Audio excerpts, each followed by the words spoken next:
Assalamualaikum warahmatullahi wabarakatuh. Perkenalkan, nama saya Welno Satria, Eskom Mkom. Saya salah satu dosen tetap Universitas Dharma Wangsa, Fakultas Teknik dan Ilmu Komputer, Program Studi S1 Teknologi Informasi. Sebagai seorang dosen, tentunya saya berkewajiban untuk melaksanakan Tridharma perguruan tinggi, salah satunya dalam bentuk pengajaran. Mata kuliah yang saya ampu adalah logika dan algoritma. Adapun deskripsi pada mata kuliah ini adalah suatu urutan atau langkah-langkah logis dalam menyelesaikan masalah yang disusun secara sistematis dan logis. Dalam bidang komputer, algoritma sangat diperlukan dalam menyelesaikan berbagai masalah pemrograman, terutama di dalam komputasi numeris.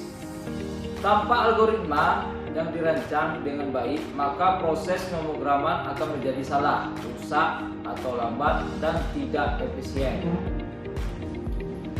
Kemudian kemampuan akhir yang didapat mahasiswa setelah mempelajari mata kuliah logika dan algoritma. Yang pertama, mahasiswa mampu menjelaskan pengertian atau definisi dalam konsep algoritma, serta membuat algoritma untuk menyelesaikan kasus sehari-hari. Kemudian, mahasiswa mampu menjelaskan tipe data dasar, tentang variabel, tentang konstanta, dan tentang berbagai jenis operator, dan tentang instruksi input dan output.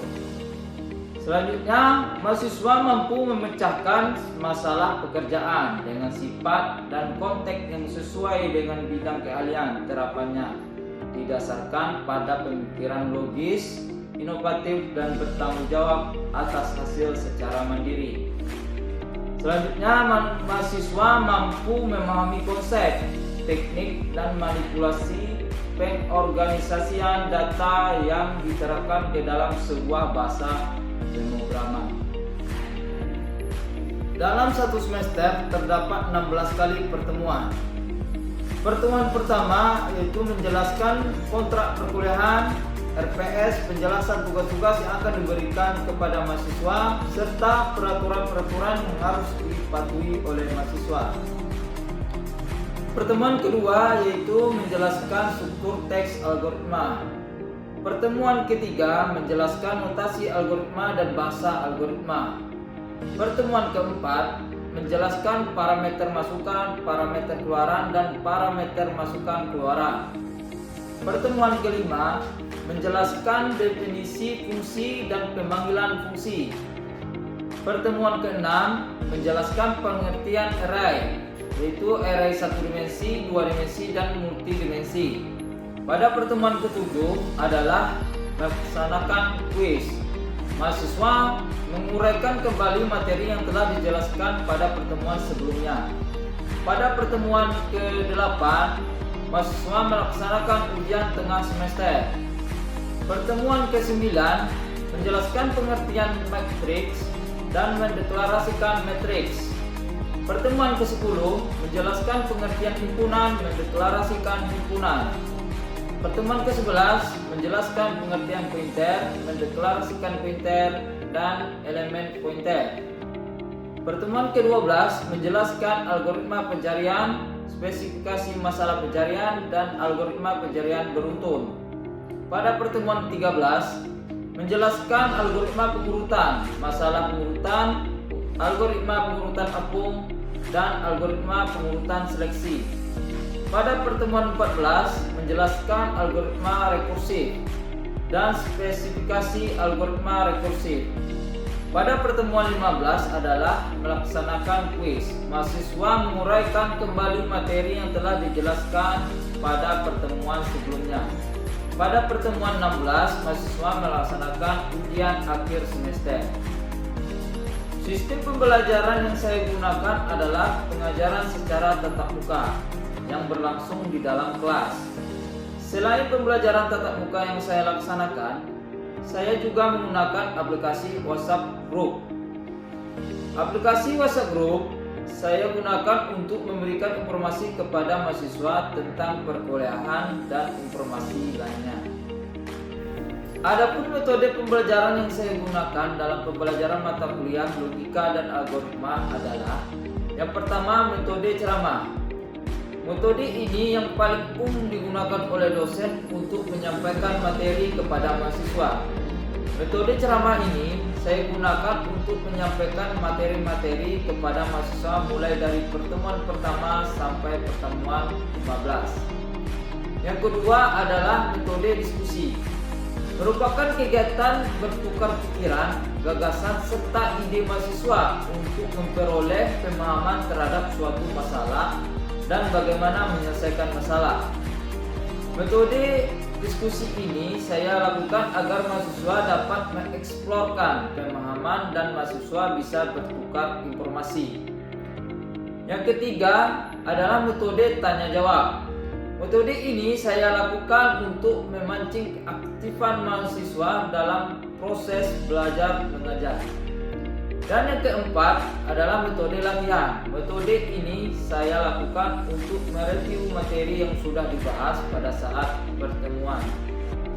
Selama pembelajaran, sistem penilaian yang saya terapkan pada mata kuliah logika dan algoritma, saya gunakan 4 kriteria yang mengacu kepada sistem penilaian dari Universitas Dharma Wangsa, yaitu pertama, kehadiran dengan presentasi sebesar 10%, kedua, tugas dan kuis dengan presentasi sebesar 20%, ketiga, ujian tengah semester dengan presentasi sebesar 30%, keempat, ujian akhir semester dengan presentasi sebesar 40%. Selanjutnya saya akan menampilkan video proses pembelajaran mata kuliah logika dan algoritma. Kita saksikan video berikut ini. Assalamualaikum warahmatullahi wabarakatuh. Waalaikumsalam warahmatullahi wabarakatuh. Selamat sore semuanya. Sore. Sebelum kita memulai pembelajaran, mari kita membaca doa menurut kepercayaan masing-masing. Baca doa dimulai. Selesai. Oke, baik. Untuk materi hari ini kita akan mempelajari variabel array. Oke, langsung. Kumpulan dari nilai-nilai data yang bertipe sama dalam urutan tertentu untuk menggunakan nama yang sama. Jadi letak atau posisi dari elemen array ditunjukkan oleh suatu indeks. Dilihat dari dimensinya, array dapat dibagi menjadi array dimensi 1, array dimensi 2, dan array multidimensi. Oke. Untuk array dimensi 1, setiap elemen array dapat diakses melalui indeks.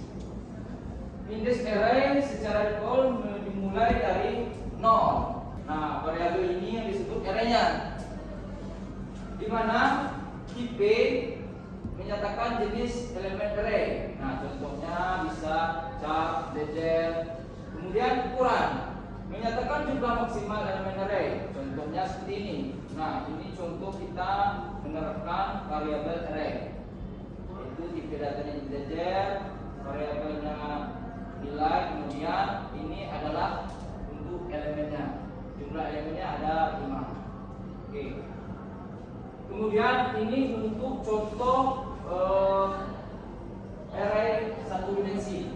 Nah, total elemennya ada 5. Dengan contohnya nama variabel dan global atau kurung siku disebut indeks. Nah, ini contohnya ada 5 elemen. Variabel array pertama yaitu nilai dalam indeks 0 dengan nilai elemennya 34. Kemudian array yang kedua nilai indeksnya 1 sama dengan nilai elemennya 56. Ini ada cara lainnya. Integer, ini variabel nilai, kemudian indeksnya 5 sama dengan menggunakan kurung kawal. Kurung kawal, kemudian kita masukkan nilai elemennya, misalnya 34, 56, 63, 77, 98, dan ikuti dengan titik koma. Nah, ini adalah untuk kita menerapkan pada bahasa C. Contoh algoritma kita menerapkan kepada bahasa C. Misalnya bisa C++ atau C dengan Turbo Pascal, juga ini. Kemudian kita masuk array 2 dimensi, yaitu array 2 dimensi merupakan array yang terdiri dari m baris dan n buah kolom. Nah, bentuknya dapat berupa metrik atau tabel. Jadi untuk mendeklarasikan array, jadi kita masukkan tipe arraynya, kemudian nama array, kemudian kita masukkan jumlah baris dan jumlah kolom. Nah, contohnya dua ini. Pertama kita masukkan tipe datanya, yaitu integer, kemudian nama arraynya x. Kemudian kita masukkan indeks pertama, yaitu 3 untuk barisnya. Kemudian kita masukkan angka 4 untuk kolomnya. Nah, ini contoh untuk mengakses array menggunakan tabel. Nah, dengan contoh integer x 3 baris dan 4 kolom. Nah, ini contohnya.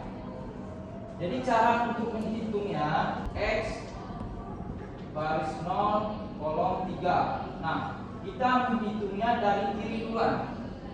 Nah, kita ambil dari kiri, misalnya baris pertama 0, kemudian kita ambil dari atas lagi. Dapatlah 33. Oke, kemudian untuk x baris pertama, untuk x baris 1 dan kolom 2 kita ambil lagi dari kiri. Misalnya indeks berapa? 1. Nah, kemudian kolomnya berapa? 2. Nah, ini adalah 97. Array berdimensi 2 juga bisa diinisialisasi, yaitu contoh mendeklarasikannya. Nah, ini ada tipe datanya integer dengan nama tipe nilai barisnya ada 2, kolomnya ada 3. Nah, kemudian kita bisa memasukkan kurung awal. Jadi kita membuat hanya seperti satu baris saja. Untuk memasukkan satu baris, jadi kita membutuhkan kurung awal. Kita buka kurung awal, kemudian buka lagi kurung awal. Kemudian kita masukkan jumlah kolomnya duluan. Nah, jumlah kolomnya ada 3. Nah, kemudian untuk kurung awal yang kedua itu untuk menghitung jumlah barisnya. Atau seperti ini, bisa integer nilai 2 dengan baris 2 dan kolom 3 sama dengan kurung awal. Langsung aja kita masukkan nilainya 4, 3, 91, 13, 25, 96 dan diikuti dengan titik koma untuk akhir bahasa pengumpulan. Array berdimensi banyak. Jadi bentuk umum deklarasi array berdimensi banyak contohnya seperti ini ya. Kita masukkan tipe data, kemudian nama variabel, masukkan ukuran atau indeksnya. Ada indeks 1, indeks 2 dan indeks seterusnya. Dia banyak tuh. Ini contoh mendeklarasikan dimensi banyak, array dimensi banyak. Kita masukkan tipe datanya integer, kemudian untuk yang kedua ini tipe datanya integer. Kemudian nama variabel nilai, kurung awal yang pertama ini adalah baris. Enggak kita masukkan nilainya karena enggak terbatas. Kemudian yang kurung siku yang kedua itu adalah 2 kolomnya. Kemudian kita buka kurung awal, kemudian kurung awal lagi untuk membuat nilai kolomnya. Itu ada 2 itu sesuai jumlah indeks pada elemennya 9 dan 7. Kemudian untuk barisnya tak terbatas, berapapun kita masukkan tak terbatas, terserah, bisa semua itu. Kemudian untuk yang warna merah ini untuk variabel yang salah. Jadi kita masukkan ke datanya integer, kemudian variabel nilai. Nah, kita kosongkan dua-duanya, baris dan kolom, itu nggak bisa, itu salah. Kemudian yang bawah ini tipe data integer, variabel nilai, kita kosongkan indeksnya, langsung kita tutup dengan titik koma, bisa itu error ya kalau untuk bahasa pemrograman. Oke, nah ini contoh kita terapkan pada C++ atau bahasa C, bisa untuk Pascal. Oke, untuk selanjutnya ini kita masuk ke latihan. Sampai sini ada yang ingin bertanya? Silakan. Ya Pak. Jadi saya mau bertanya Pak, apa perbedaan antara array 1 dimensi dengan array 2 dimensi? Aditya, oke. Apa perbedaan antara array 1 dimensi dengan 2 dimensi? Oke. Jadi array satu dimensi itu jenis elemen arraynya hanya terdiri dari satu kolom atau baris. Nah, kemudian array satu dimensi hanya bisa diakses oleh program yang memiliki indeks tertentu. Kemudian untuk array dua dimensi, jenis elemen array yang terdiri dari dua bentuk, indeks array, sehingga memiliki dua atau lebih kolom dengan banyak baris. Itu perbedaannya secara umum. Ke bahasa pemrograman apa saja yang bisa diterapkan, Pak? Jadi variabel array ini bisa diterapkan di semua bahasa pemrograman, termasuk pemrograman C, HTML, PHP, Python, Visual Basic, semua bisa masuk. Yang namanya bahasa pemrograman bisa diterapkan dengan variabel array, maupun satu dimensi, dua dimensi, banyak dimensi. Oke, paham? Paham. Oke, untuk selanjutnya kita akan melakukan latihan untuk contoh mendeklarasikan sebuah variabel array. Misalkan nama variabelnya letter yang mengalokasikan untuk 10 elemen dengan bertipe char. Kemudian masukkan karakter Z pada elemen keempat dari array letter. Ya, coba untuk dikerjakan. Saya akan absen mahasiswa Evan Pano Bona, Aditya Pradana Sukamto, Muhammad Adi Fikri, Nada Nur Salsabila, Kori Suhana Putri, Revi Andriansa, Koko Rapinsa, Nabila Dianra, Isal Kamirul, Riko Maulana, Aditya Aditya Putra, Osia Fernando, Alvina Sabila, Saskia Musmalia, Kami Ananda, Angel Putri Ayu, Lukman Murasid, Muhammad Farhan Tarigan, Nanda Lupiah, Abid Cahaya Dana, Eri Mulia, Joyiti, Lupiana.